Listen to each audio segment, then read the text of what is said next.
I'm on a mission to find out where Albert Speer ranks in Hitler's hierarchy of evil. The tribunal finds that Speer is not guilty on counts 1 and 2. Hitler's architect managed to convince the Nuremberg court that he was innocent of crimes against humanity.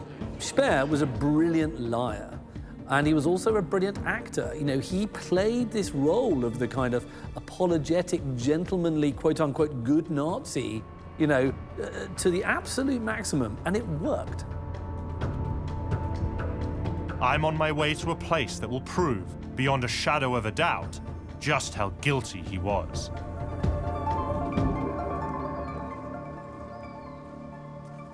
This is Mittelbau-Dora concentration camp in central Germany. It doesn't look very imposing at first glance, until you discover that most of the camp is underground. It's incredibly cold, and it's damp. It's got a musty smell about it.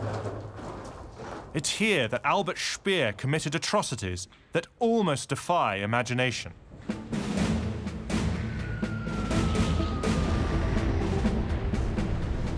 By 1943, the Allies were launching regular bombing raids on German factories making weapons and ammunition. To keep the Nazi war machine running at full steam, Speer took production underground. Wow, look at the size of this place. It's huge. In all, 60,000 inmates were forced to work down here in conditions that were utterly inhumane. People were basically forced to be, troglodytes living underground for months at a time. This camp also stands out as it was a key production facility for one of the most powerful weapons of the entire war.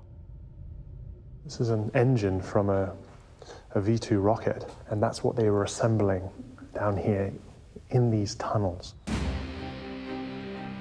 The V2 rocket was the world's first long-range ballistic missile. It had a guidance system that enabled it to hit targets up to 200 miles away.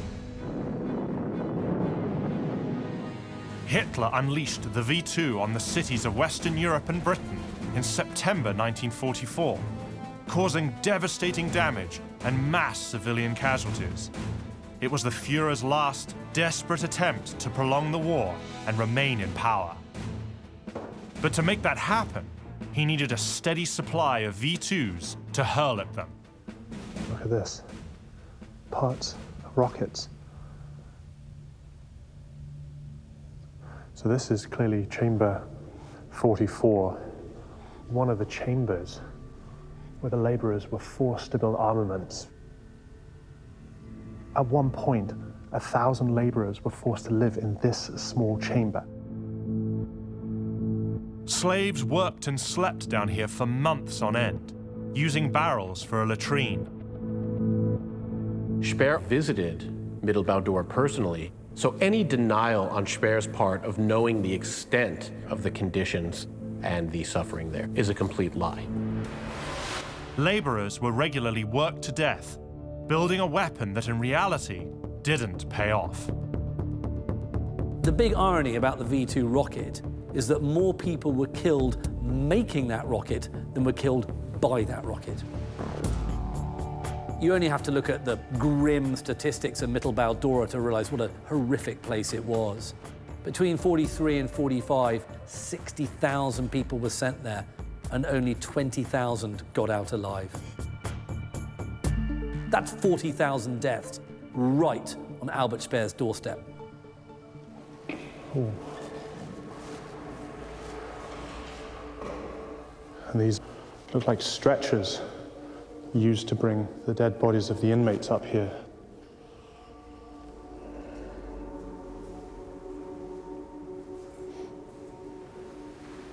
Oof. So these are the ovens. Oh, shit. I must admit, I feel physically sick being so close to these ovens, knowing what they were made for, specifically for burning the bodies of inmates who had died here.